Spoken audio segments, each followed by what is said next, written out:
99.9% ng mga tuna ay namamatay dahil sa lack of oxygen. Tapos, yung 0.1% na yan ng mga tuna namamatay dahil... Yes, mga katotot. Yes, mga katotot. Napakagandang lalaki ko talaga.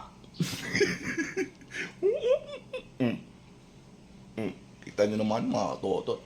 O, di ba mga porma natin? Sayang ang tato. Hindi, magluluto ako ngayon mga katotot. Happy Sunday sa inyong lahat. Magluluto ako ng sinigang sa miso.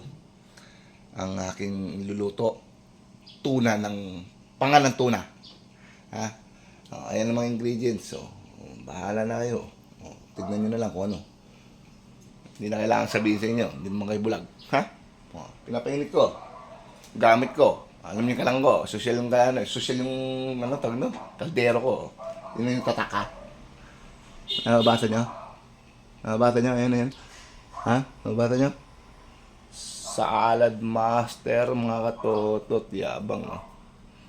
Nga. Salad master yan. Pwede ka magano dyan. Pwede ka maglaga ng itlog. Walang tubig. Walang stir. Pwede ka rin banana Q nang walang mantika. Promise. Try nyo. Ha? Luto na ka, ha? Kailangan.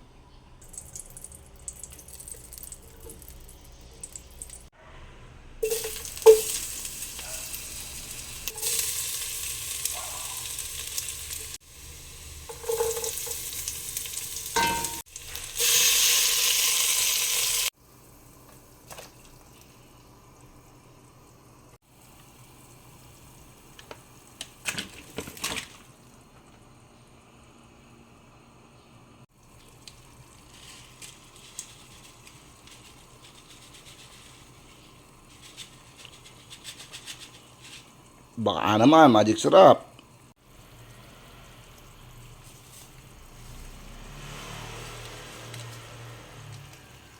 Baka naman, Nor, ha? Sinigang sa miso.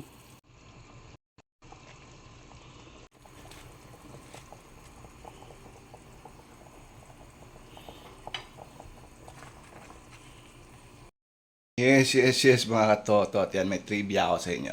Alam nyo ba na ang tuna, yung tuna, yung isda, 99.9% ng mga tuna ay namamatay dahil sa lack of oxygen. Yan, namamatay sila. Siyempre, hindi na makahinga kasi nahuli. Di ba?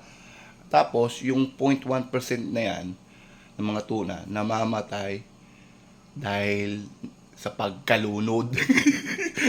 Oo, kasi sila, sa katandaan, nagkaulyanin. Kaya kalimutan nila, ay, isda pala ako. Ayun, patay.